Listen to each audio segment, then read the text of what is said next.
downtown Davidson. I live just across the way in Paulding County, and I am running on a statewide race for the Georgia Public Service Commission. I am so happy you stayed. We're always go last.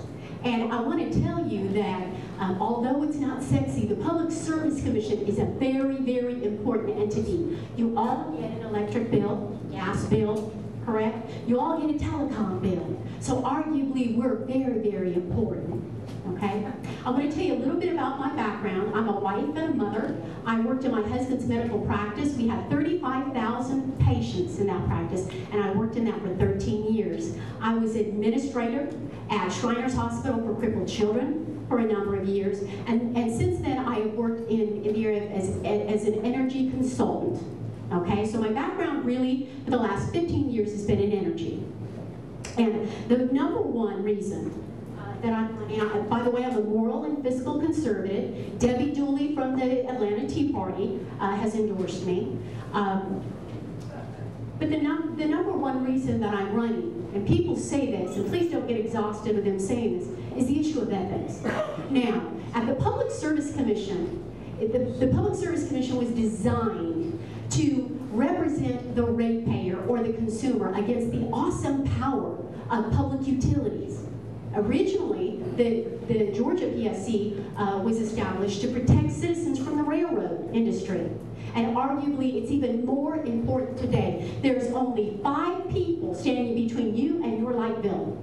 And one of the things that you want to make sure, if they're making decisions regarding your light bill, is who gives them money. Okay? I feel that it's inappropriate when you are a regulator to take any money from a public utility. After all, they're your regulator. You're voting on their rate of return, for example. Okay? So 91% of my opponent's money is from the utility. I will never accept a dime from the utility, nor will I accept a gift. My gift is my service to you. That is my gift. That is my honor. And that's what I want to do. I will never accept a favor. I'm not going to go and ask the utilities to hire my daughter, for example. So let's end that era on the commission. I know you and Cobb have had some negative experiences with corruption and energy. Have you not? You've had a few problems, okay? So please watch where the money goes in this race. And there's a great deal of money in all of these races, but especially in the Public Service Commission. The other huge issue in energy, the largest economic development project in the Southeast is the 2 nuclear reactors at Plant Vogtle. Now you may say, well, I'm a Cobb EMC customer. Well, when Georgia Power, as the largest regulated utility in the state, builds a new facility, often that serves as what we call a merchant facility, or Georgia Power will sell it to the EMCs. So indirectly, the commission votes on EMC issues, but you want to be very, very careful about those nuclear plants. And we have problems, ladies and gentlemen. We have problems with with reactors 1 and 2. And all of those problems are really cost problems. I am in favor of nuclear energy. And I think it's a great source of energy. However, nuclear energy cannot survive a renaissance if it is so expensive. I'm ready to take your questions. If you have a dumb question regarding energy, here's a notepad. Nobody will even know it's yours. I often get that. And have I gone way over time, sir? That's quite all right. Your opponent didn't show up, so. So may I have his time? I was going to say, you can have some of his time and a little bit longer closing statement, but I want to stop and just make sure if there's any questions from the floor that we address those. There's no dumb energy question. This one actually says dumb energy question. No, I'm just kidding. The Department of Defense has certain limitations on compensation. Does the Public Service Commission have any limits on key employees? You mean in terms of reimbursement limits?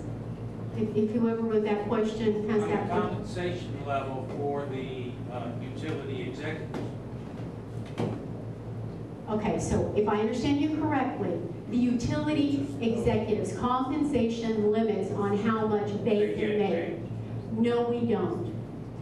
I guess is the best question. Okay, do We you don't think address there that. will ever be a limitation on their compensation?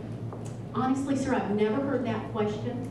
It's a legitimate one. It's something that should be addressed. Let me speak very quickly about an issue at the commission. It's called redaction. When you, as a citizen, when we are trying a case, and it's a quasi-judicial atmosphere, folks, and we have a rate case. Right now, much of the numbers, including compensation for individuals, is redacted. In other words, it is blocked out entirely.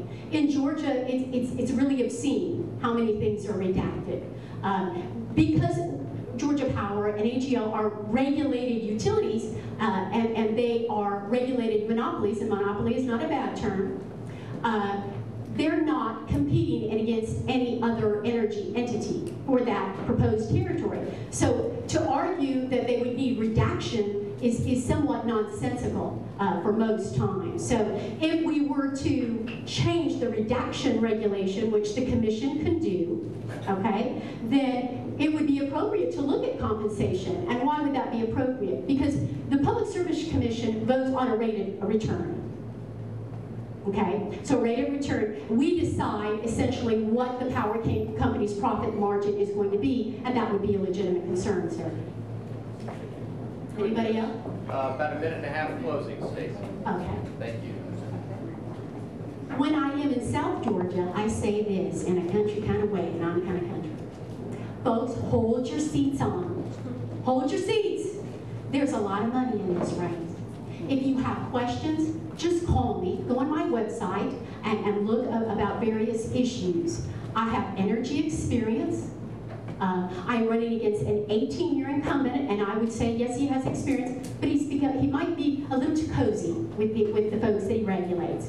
I promise to be impartial, to benefit consumers, to go out and fight for you in terms of your energy rate, and to be compassionate when I set rates for this population. We are in the middle of the most egregious recession since the Depression. It is not a time when we can high-five people in a black, cigar-filled room and make deals on people's energy rates.